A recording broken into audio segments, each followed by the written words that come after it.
வெயில் ரொம்ப அதிகமா இருக்கு. இந்த நேரத்துல குளிக்கிறதுக்கு வெளியில எங்கேயாவது போகணும்னு சொல்லி பிளான் பண்ணி நாங்க தேனி சுருளி அருவிக்கு போயிட்டு இருந்தோம். போற வழியில இங்க வீரபாண்டி அப்படின்ற ஒரு இடத்துல பயங்கர கூட்டமா இருந்துச்சு. என்னடான்னு சொல்லி பார்த்தா அங்கனக்குள்ள நிறைய பேரு கௌமாரி அம்மன் கோயிலுக்கு தீச்சட்டி ஏந்துறதுக்காக அந்த ஒரு ஆறு மாதிரி இருக்கு ஓடை, அந்த ஓடையில வந்து நிறைய பேர் இருந்தாங்க. சரி, எதுக்கு சுருளிக்கு போயிட்டு பேசாம இங்கேயே ஓட மாதிரி இருக்கேன், இங்கேயே குளிச்சலாம் சொல்லி நான் திரு தம்பி வந்து சீரியல் சினிமாவில் வந்து ரொம்ப பிஸியா இருக்காப்புல, இது என்னோட ஃப்ரெண்டு பாலா, அவரோட சேர்ந்துட்டு நாங்க என்ன பண்ணோம் அப்படின்னா அந்த திருவிழாவை பார்க்கறதுக்காக போனோம். கையோட சாமியை கும்பிட்டுலாம் அப்படின்னு பிளான் பண்ணி அந்த ஆத்து பக்கம் வந்து நாங்க போயிருந்தோம். போற வழியில நிறைய மக்கள் என்ன பண்ணியிருந்தாங்கன்னா அக்னி சட்டி ஏந்திட்டு நிறைய பால் குடங்கள் எடுத்துக்கிட்டு போயிட்டு இருந்தாங்க. இறுதியா அந்த வீரபாண்டி கம்மா மாதிரி இருக்கிற இடத்துக்கு நாங்க வந்துட்டோம். பாக்குறதுக்கே நாங்க போன டைம் வந்து ஈவினிங் ஒரு 3 மணி போல இருக்கும். அவ்வளவு அருமையா சூப்பரா பக்காவா இருந்துச்சு. பார்க்கும் போதே அவ்வளவு சில்லுன்னு தண்ணி, சுத்தி ஏகப்பட்ட இயற்கை சார்ந்த இடங்கள்லாம் இருந்து நம்மளுக்கு ஒரு ஜாலியை வந்து கொடுத்துச்சு. போக போக அந்த இடத்துல பாருங்க எப்படி இருக்கும் அப்படின்னு.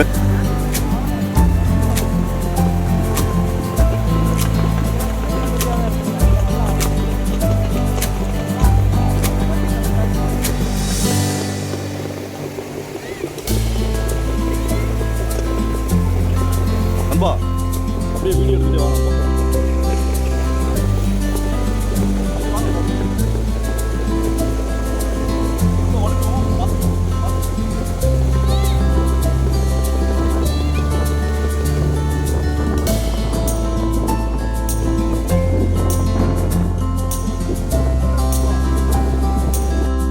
தேனிக்கு பக்கத்தில் இருக்கக்கூடிய வீரபாண்டி அப்படின்ற ஒரு அற்புதமான ஊர்.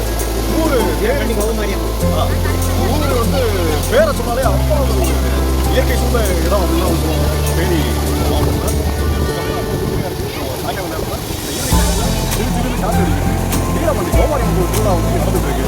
அதுக்காக இந்த பேரை வந்து அக்னிசக்தி எடுக்கிற சுச்சுவேஷன்லாம் இங்கே நடந்து போயிருக்கு. பட் நாங்கள் எல்லாம் அதை பார்க்க வந்திருந்தாலும் கூட ரொம்ப நல்லா இருக்கு. நிறைய சுற்றுலாம் எடுத்திருக்காங்க. இந்த மாதிரி கிறுக்குத்தனமா பேசிட்டு நானும் போய் குளிக்கிறதுக்காக போயிருந்தேன். பாத்தீங்கன்னா நாங்க அங்க அடிச்ச லூட்டிக்கு அளவே இல்லை. அந்த அளவுக்கு பயங்கர ஹாப்பியா இருந்தோம். எவ்வளவுதான் ஸ்ட்ரெஸ், எவ்வளவுதான் டென்ஷனு, எவ்வளவுதான் ஒர்க் ப்ரெஷர் இருந்தாலும் கூட இந்த மாதிரி நேரத்துல, அதுவும் வெயில் காலத்துல தண்ணியில போய் விளையாடும் போது, ஜாலியா இருக்கும் போது நாங்க ஒரு குழந்தையாவே மாறிடுறோம்.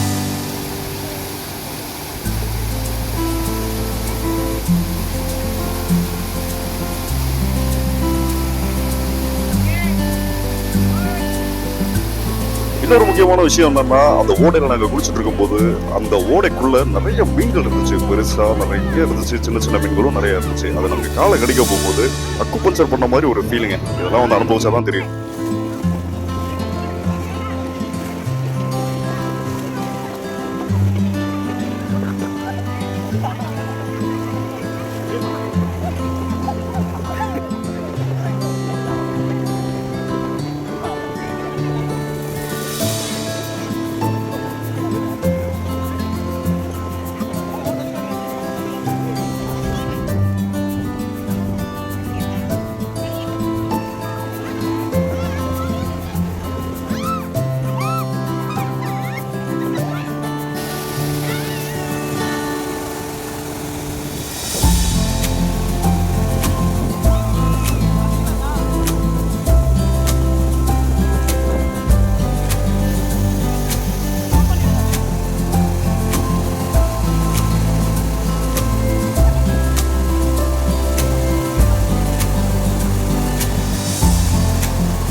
காதலி அருமை பிரிவில், மனைவியின் அருமை மறைவில், நீரின் அருமை அறிவாய் கோடையிலே. வெட்கம் வந்தால் உறையும், விரல்கள் தொட்டால் உருகும், நீரும் பெண்ணும் ஒன்று வாடையிலே. தண்ணீர் குடத்தில் பிறக்கிறோமோ, தண்ணீர் கரையில் முடிக்கிறோமோ. தண்ணீர் குடத்தில் பிறக்கிறோமோ, தண்ணீர் கரையில் முடிக்கிறோமோ. தீம் தனன தீம் தனன தீம் தனன தீம் தனன தீம் தனன தீம் தனன திரனா தீம் தனன தீம் தனன தீம் தனன தீம் தனன தீம் தனன தீம் தனன திரனா. வண்ண வண்ண பெண்ணே, வட்டமிடும் நதியே, வளைவுகள் அழகு, உங்கள் வளைவுகள் அழகு. மெல்லிசைகள் படித்தல், மேடு பள்ளம் மறைத்தல், நதிகளின் குணமே, அது நங்கையின் குணமே. சிறு நதிகளே, நதியிடும் கரைகளே, கரை தொடும் நுரைகளே, நுரைகளில் இவள் முகமே. சிறு நதிகளே, நதியிடும் கரைகளே, கரை தொடும் நுரைகளே, நுரைகளில் இவள் முகமே.